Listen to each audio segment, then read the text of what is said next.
Hey again.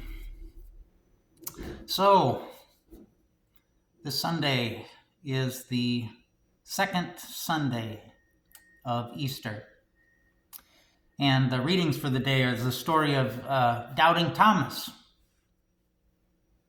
Uh, if you remember, the disciples are all gathered together, and Thomas is not with them. And they have an experience of the risen Lord.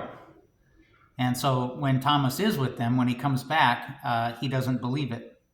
And he says, until I put my finger in the wounds, I'm not going to believe. And then Jesus appears again. This time Thomas is with them. And Jesus says, here's the wounds. Put your fingers in the wounds. So I've always identified with Thomas.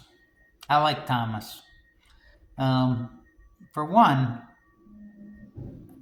I relate with him in the fact that all the really cool stuff in life happens when I'm out of the room.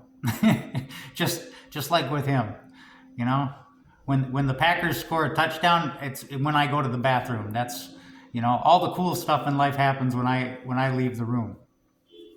But of course I identify with him as a doubter too. I've been a professional minister for half my life. And before that, I've always been a seeker. And I've been a seeker my whole life. They say you should always believe people who are seeking for truth, and you should never believe people who have found it. Well, rest assured, I have not found it. I am still seeking. And so I relate very well to Thomas's doubts. I've been in ministry all of these years, and quite frankly, I don't know if I believe this shit.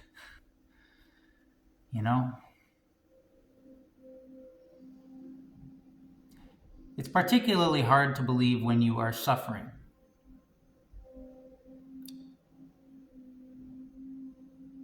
It's when God seems the farthest away. And the platitudes, the sermon illustrations, the things that might work to make you feel inspired and good when you're feeling well, they don't do the trick when you're feeling down, when you're feeling like crap. And in my reading of the story, and obviously seen through the lens of my own experience, I see Thomas as suffering more than the other disciples, because he's not with them.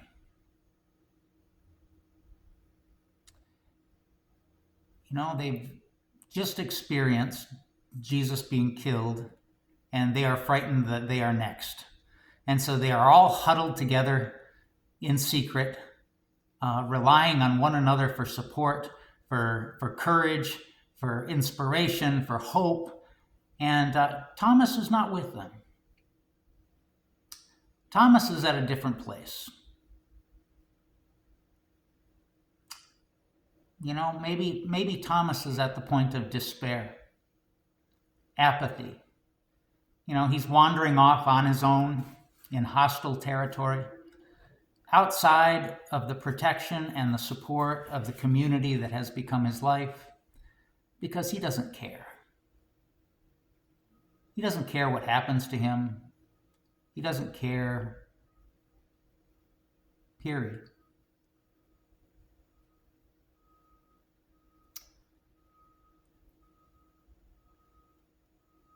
And those doubts that he has, doubts make us suffer. I know in my own life I can pretty much accept anything that's definitive. But whenever there's a ray of hope, that's when it's the worst. That is when it is the worst. When there's just the smallest little ray of hope, when really things are done, but if there's the smallest ray of hope, and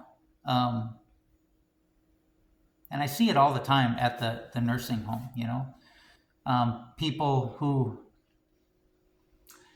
they aren't going to walk again. They aren't going to go home again. There's a lot of things that they will never experience again. They will never drive again. And yet they keep these hopes alive. I mean, I don't know if they keep them alive, but they are alive. They want to walk. They want to go back home. They want to drive again. And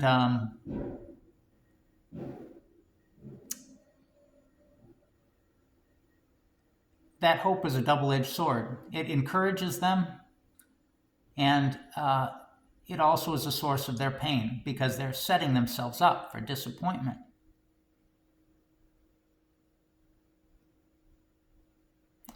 And so Thomas is plagued, by apathy, learned helplessness, powerlessness, to the point where he doesn't care. And then when he does enter the community again, they give him this hope, this BS hope. The Lord has risen. No, it was all, he's back. And Thomas is like, don't mess with me like that.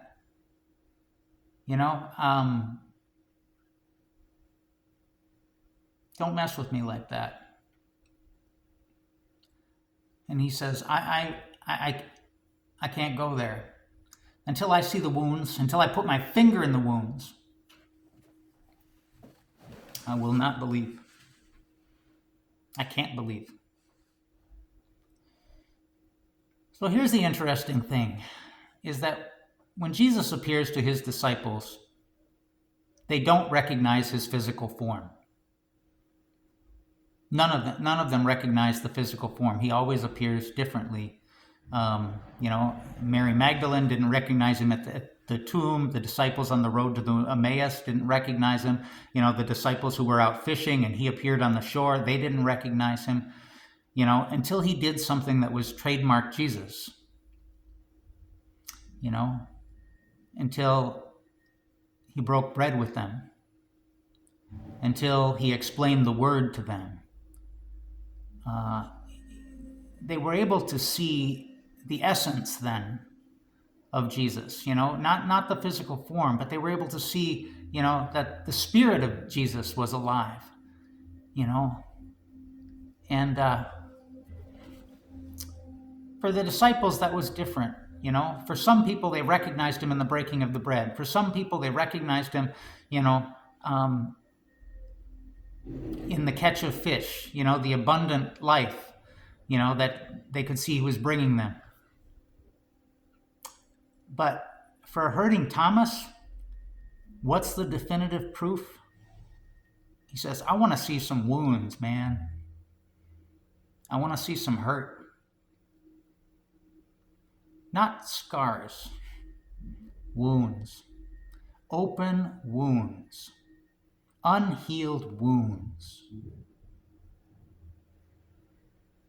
And even though the physical form of Jesus is always different, the wounds are always there. And so Jesus says, here are the wounds,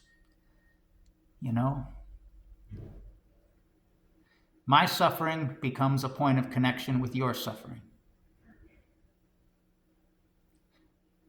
Our suffering becomes a point of connection with a suffering God. The nice thing about this story is that God meets Thomas where he's at. And he meets the other disciples where they're at. Thomas needs to see God in the wound. He needs to see the wound. It's not a scar. Scars, they always say, turn your suffering into wisdom. That's great. And when the scar is there, it's suffering is converted to wisdom. But that doesn't mean that God's not available before that, in the very pain and suffering of the moment.